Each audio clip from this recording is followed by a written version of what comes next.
Hi, I'm Madeleine Ekeblad, commonly known as Maddi, I Paint Music.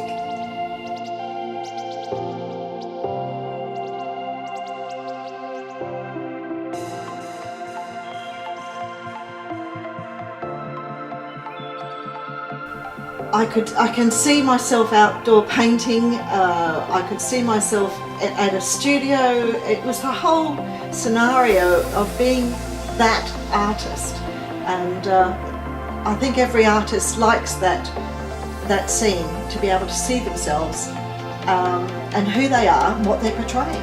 Well, it's art. I'm fourth generation artist, so I grew up in the world of art and music and dance, and it's so, you know, surrounded by art, surrounded by books, and I found my own genre by music, and that was, you know, painting. That someone said to me, paint your passion, and I said, well, music is my passion, and they said, well, paint it. And I thought, okay, so I started painting music. And someone will say, when I say my metaphor is I paint music, they say, what do you mean by that? And I said, well, I'm not a landscape painter, I'm not a portrait painter, I paint music. It's all about rhythm and movement, and sometimes you can actually hear my paintings. If you are looking at the music and everything like that, then you can hear my works. About 5 years ago, I came up with an idea that I would like to film a piano. So I bought an old 1930s upright piano. I had it delivered to my back garden, and I literally say my back garden because it was put under a gazebo, an open air gazebo with just a climbing vine over it. And for 18 months, every couple of weeks, I went down and I filmed my dying piano, because it was literally dying before my eyes. I didn't protect it, I didn't move it, I let it die, and I filmed that death, which is very powerful for an artist, because even in the last frame, when I was 18 months after it had been through all the summers, the winters, the cyclone even, it literally fell apart before my eyes, and my father and my husband pulled the pieces aside, and I'm filming it, and I was crying, and it was a very powerful piece. Now, I sat on that, I had it professionally edited and professionally music put to that with some beautiful people in Australia, and that's going to be an installation one day. That was in my head.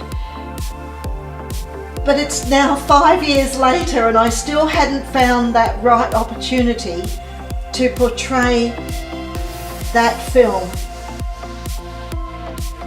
A lot of people will hate me. I'm prepared for that. As you did say when you first saw the film, I murdered a piano. And I think the artists out there will appreciate what I've done, they will see what I've done, they will understand what I've done. The musicians, they'll all cry and they'll want to tear me apart.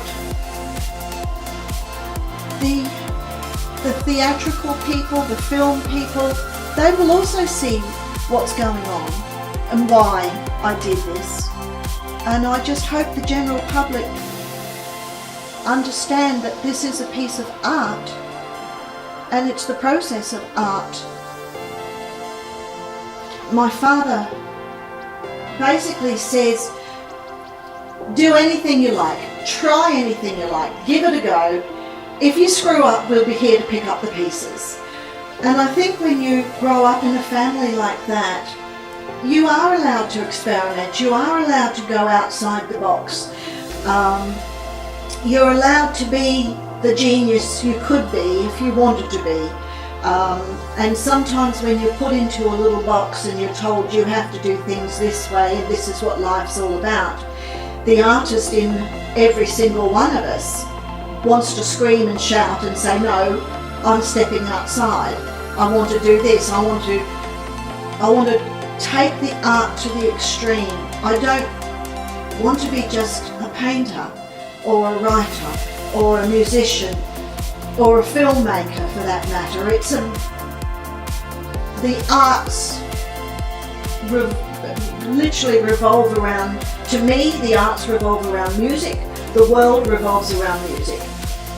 Everything has a rhythm, and the earth itself has a pulse. And I think we all need to listen to it and be part of it, not just be part of humanity and society and everything like that. Step outside.